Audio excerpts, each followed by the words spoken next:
शुभ संध्या। बहुत कविता मु आवृत्ति करिछि, किंतु नुआ वर्ष रे इच्छा हला गोटे नुआ किछि करिया पई। कविता तो आमे बहुत शुणीचु, बहुत पढ़ू, किंतु वर्तमान समय रे बधे गप कहिया पई बहुत कम लोक अछंती। घरे भी आमे बहुत कम गप शुणु। छोट बेले बहुत गप शुणु था। जेजे बापा कहती, जेजेमा कहती। वर्तमान निज को गप पढ़ाई हुए, अन्य मान को निज को शुणाई पड़े साहित्यर कथा। तो छाड़ू से कथा अलग। से गप किंतु मु आज एमती जन व्यक्ति गप आपन को शुणेबी। बोधे बहुत कम जन तांको पढ़ी थे, शुणी थे, किंतु बहुत जन से चर्चित ना होची अक्षय महांती। अक्षय महांती को गप आमे समस्ते शुणीछु जे एभरग्रीन सिंगर, चिर सबुज, ओडिया रे आमे कहू चिर सबुज, जे केबे भी मौलिबेनी, से भाया संगीतज्ञ होउचंती अक्षय महांती। बहुत गीत अच्छी, मजालिया गीत हो बा ट्रेजेडी गीत हो, बहुत बढ़िया गीत लिखिं। बहुत कम जन जानती अक्षय महांती गजल विषय रे, बहुत बढ़िया गजल लिखिं। किंतु रिसेंटली मुई बहीटी आनी पेनिन बुक रो एटा पब्लिश होईची, निर्वाचित गल्प अक्षय महांती। ए गप बही रे बहुत सुंदर सुंदर गप अच्छी। आ गोटे बहुत भल कथा है, अक्षय महांती को उड़िया पाठक गोटे संगीतज्ञ हिसाब से जानते, गोटे कंठशिल्पी हिसाब से जानते, म्यूजिक डायरेक्टर हिसाब से जानते, खकाबाई हिसाब से जानते, किंतु गोटे सुसाहित्यिक गोटे गाल्पिक हिसाब से मो मत बहुत कम जानते, बहुत कम। जो मैंने साहित्य क्षेत्र में अच्छा बोधे से मैंने जानते, किंतु बहुत कम लोग जानते अक्षय महांती जड़े श्रेष्ठ गाल्पिक मध्य। बहुत बढ़िया बढ़िया गल्प लिखती। तांकर कहिबार मतलब हूँ ए बही भितर गोटे एमती गप अच्छी जे आम केमी केबे भी भाभी पारि नथिबा जे एमती भी गप गोटे हो पारे। गपर शीर्षक एमती नामित गपर शीर्षक हूँ मृत्युर अपेक्षा गोटे एक्सक्लेमेटरी चिन्ह, देन लिखाई तेबे शुण ये गल्प। कि भाया शीर्षक नॉर्मली आम गल्पर शीर्षक नॉर्मल देखो, नॉर्मल लिखा जाए दुईटा शब्द बा तीनटा शब्द, किंतु एक्सक्लेमेटरी चिन्ह दे जे सॉरी मृत्युर अपेक्षा तेबे शुण ये गल्प जे कहउचंती जे गपरे सारांश मु आपन केवल सुनाऊची। अक्षय महांती को मु बहुत भल पाए, पर्सनाली बहुत भल पाए। शायद ए गल्प शुणी सारा पर आपण अक्षय महांती को गोटे कंठशिल्पी हिसाब से जी भल पाउले, गोटे साहित्यिक हिसाब से अधिक भल पाइबे। जे केमिति चारिआडे गोलाप फूल हुए, आ गोलाप फूल को आम केते भल पाऊ, केते प्रकार केते रंगर गोलाप फूल चारिआडे फुटे, आम केते भल पाइबा, भल पाऊ गोलाप फूल को। लेखक आम गाल्पिक कहउचंती मुझे जिते छोट थी मु देखी नहीं गोलाप फूलर बण को एमती देखी नहीं केबे। दिने मो घर पाख गोटे विराट पाचेरी थाए, से पाचेरी भितर कौन थाए मुझे केबे जानिनी, किंतु दिने इच्छा हला जे या भितर कौन अच्छी देखा को इच्छा हला। किंतु प्रॉब्लम होची कौन ना पाचेरी ऊपर सब भंगा काच गुड़ाक थाए, जहाँफल को उठी हुए ना, चढ़ी हुए ना, आउता भितर कौन अच्छी केबे देखी हुए ना। किंतु इच्छा शक्ति बहुत बहुत इच्छा, केमती दिने देखी जेबे से स्कूल रे हॉकी खेलिया सिलेक्ट होती गोटे कैनभास शो मिली से कैनभास शो जिते पाई से फास्ट इच्छा करटा को पिंधिकी मुझे पाचेरी ऊपर को चढ़ी चिंताधारा देखु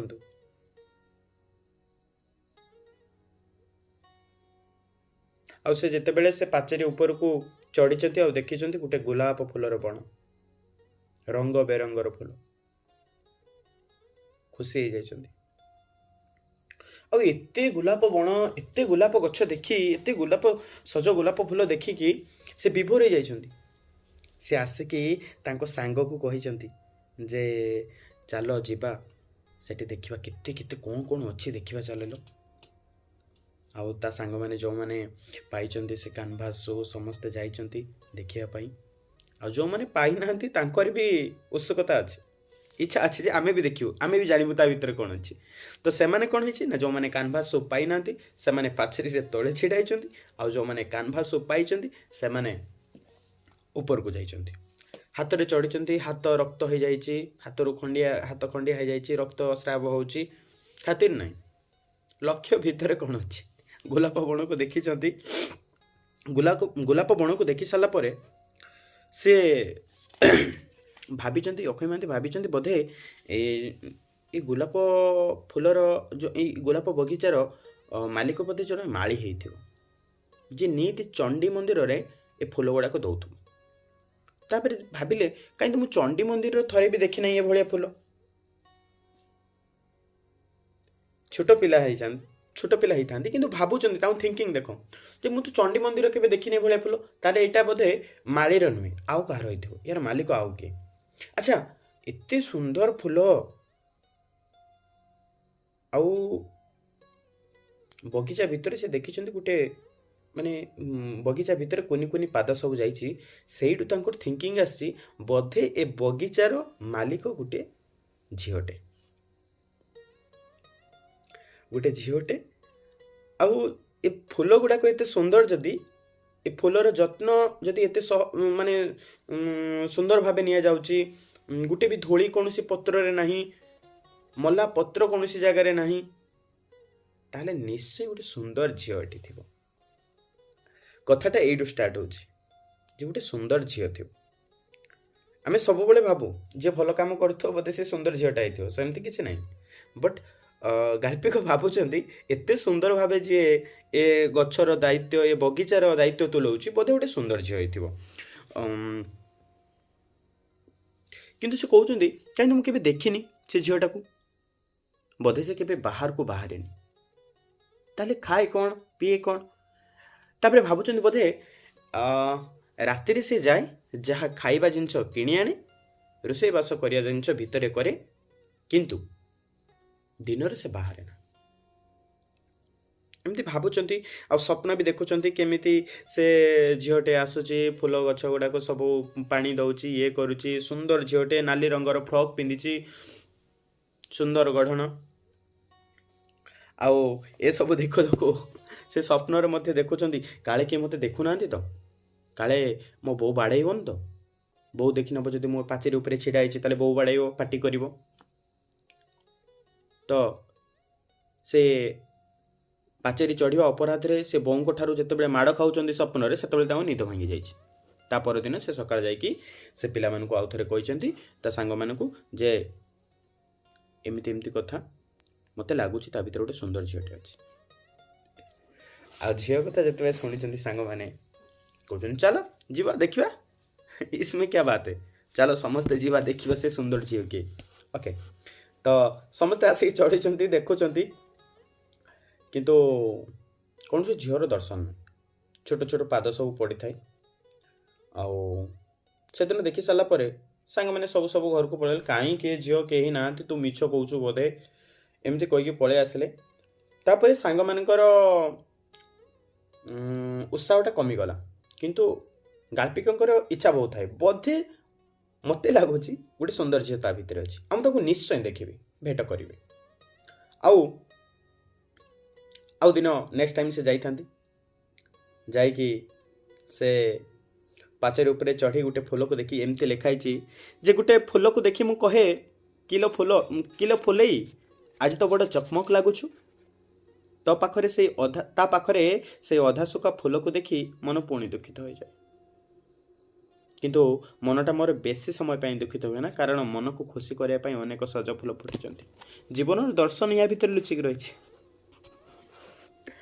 जे आम सब बड़े भलटा को देखू खराबटा को देखी आम मन दुख हो जाए किंतु पुणी आ गोटे भल आसगले आम पुणी खुशी जाऊँ जीवनटा ही ओके आम दुख को आपणे पारुना तो तापर कौन है ना से जे आमर जोरी माने चाहिए पार्टी करने कथा हो पारना तो से पिला लोक पिलाड़ी आम को नहीं गोटे प्रेमर चिठीटे लिखिं प्रथम चिठी आ से चिठी मात्र 2टी धाड़ी लिखाई से चिठीटी लिखाई तुमको देखा मोर भारी इच्छा तुम्हें मो आग को केबे आसीबो क्वेश्चन मार्क ए चिठीटा लिखिं देवी क्या तो जो कुनी कुनी पाद पड़ी था से कुनी पाद चिन्ह से रखी चिठीटा को ओके तापर निजको बहुत गिल्टी फील है जदि ये चिठीटा गाँ लोक जाने जदि से पिलाटा आउ क्या बापा को देदेव आउ क्या देदेव मो माँ मत बाड़े की फटेदेव ये सब चिंतार से आ 3 दिन जाई ना भीतर को बगीचा भीतर को अच्छा चतुर्थ दिन जिते जाइए से देखी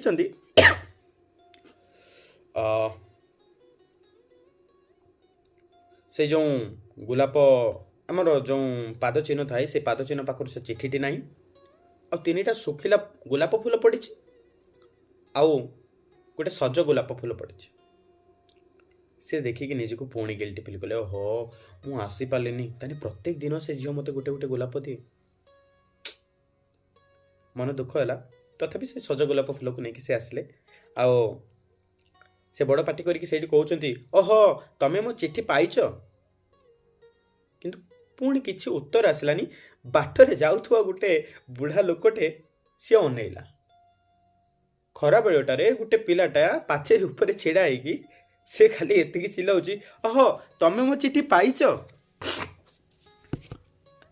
बुढ़ाटे चाही चाही चलीगला ये मध्य डरी डरी काले बुढ़ा कौन भाव ये भी मध्य घर को पलि आसले अच्छा ये सबुदिन फुल आनी खेलती सांग मान सांगे छिड़ी फिंगाती ये करती बहुत माने गोलाप फूल तो डेली पाँच दिने से गोटे गोलाप फूल थिला से बगीचा भितर से जाइए गोलाप फूल अच्छी सहित गोटे चिठी अच्छी आ चिठी लेखा अच्छी फूल नहीं खेलुच कि फूल नहीं ठाकुर को दब आउ कह मु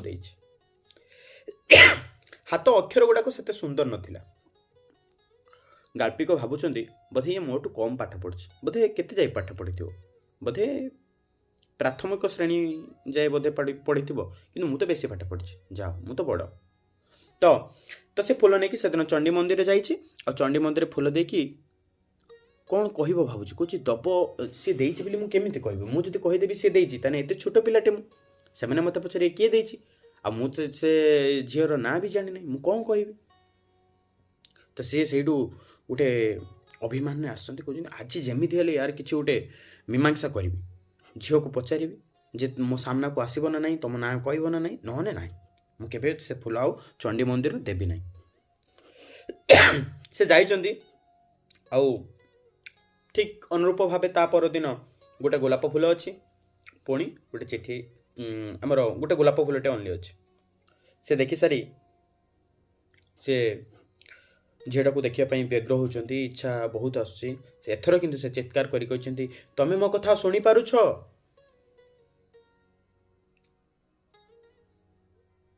पुणी पार्टी करी कहले जे तुम्हें जदि शुणु था तेरे जवाब दियो तुम्हें जदि शुणुच मो कथा तेरे जवाब दियो आ तमें जदि आज कथा न कह आज मत देखा न दियो तेबे मु केबे एठा को आसीबिनी मु केबे भी आसीबिनी तमें आज आस मो सामना को मु तुमको देखिबी मु तुम ना जानिया पाई चाहूँ एत दिन है आसुची पाचेरी भंगा काचरे रक्ताक्त हो आसुची तार तो किसी भी मूल्य अच्छे मो कंठरे राग अभिमान सबू करी उठुए गाल्पिक कह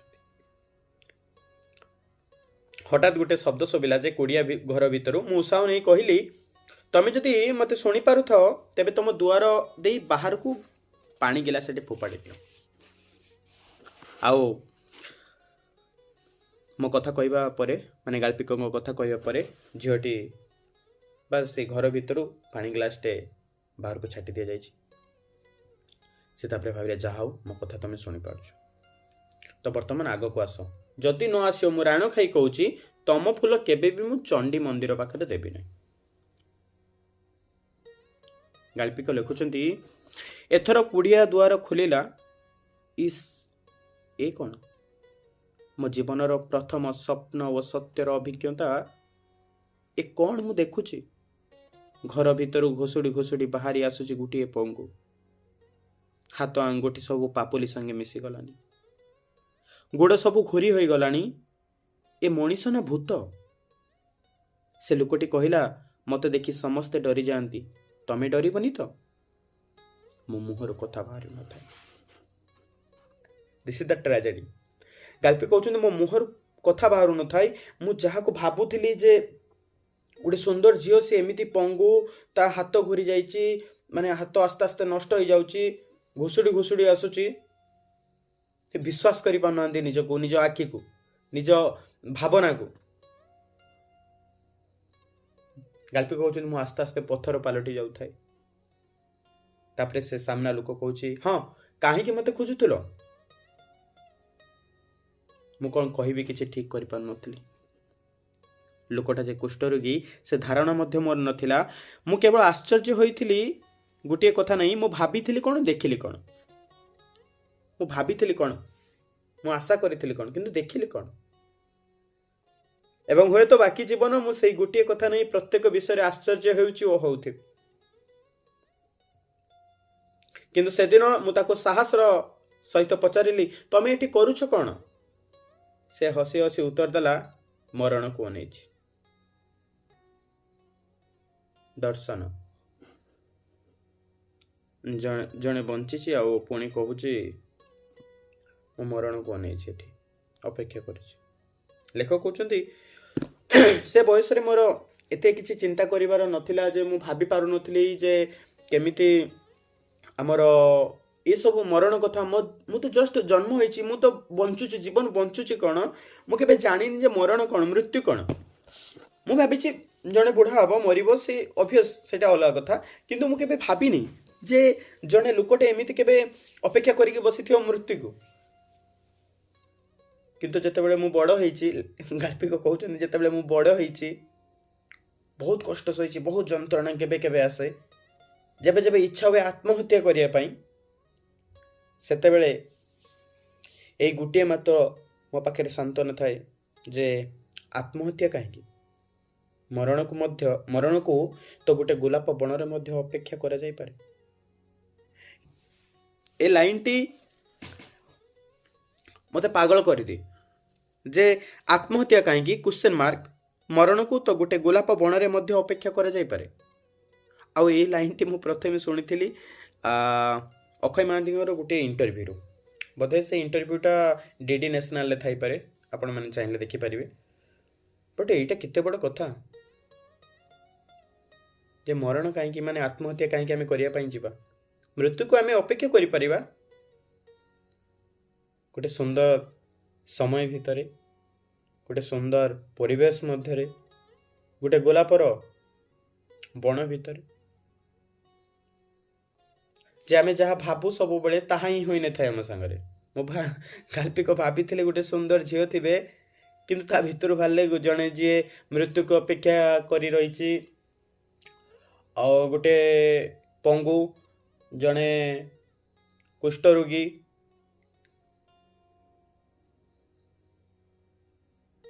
ଜୀବନ ଗୋଟେ କଷ୍ଟଦାୟକ। ତମେ ମାନେ ଦେଖ, ସେ ନିଜେ ପଙ୍ଗୁ, ସେ ନିଜେ କୁଷ୍ଠରୋଗୀ, କିନ୍ତୁ କେତେ ସୁନ୍ଦର ସହିତ ଯତ୍ନ ନେଇଛି ସେ ବଗିଚାର, ଗୋଲାପ ବଗିଚାର। ଆଉ ପ୍ରତିଟି ଗୋଲାପ ଫୁଲ ସବୁଦିନ କେମିତି ସୁନ୍ଦର ସୁନ୍ଦର ହସୁଥାନ୍ତି। ବହୁତ ସୁନ୍ଦର ଗଳ୍ପ ନା? ଆଶା ଆପଣମାନେ ବହି ଆଣିବେ, ପଢ଼ିବେ। ବହୁତ ବଢ଼ିଆ ବଢ଼ିଆ ଗପ ଅଛି। ଆଉ ନିଶ୍ଚୟ ମୁଁ ସିଓର କହିବି ଯେ ଆପଣମାନେ ନିଶ୍ଚୟ ଅକ୍ଷୟ ମହାନ୍ତିକୁ ଭଲ ପାଇ ବସିବେ। ଧନ୍ୟବାଦ। ଭିଡ଼ିଓ ବହୁତ ଲମ୍ବା ହେଇଗଲାନି। sorry for that. Thank you.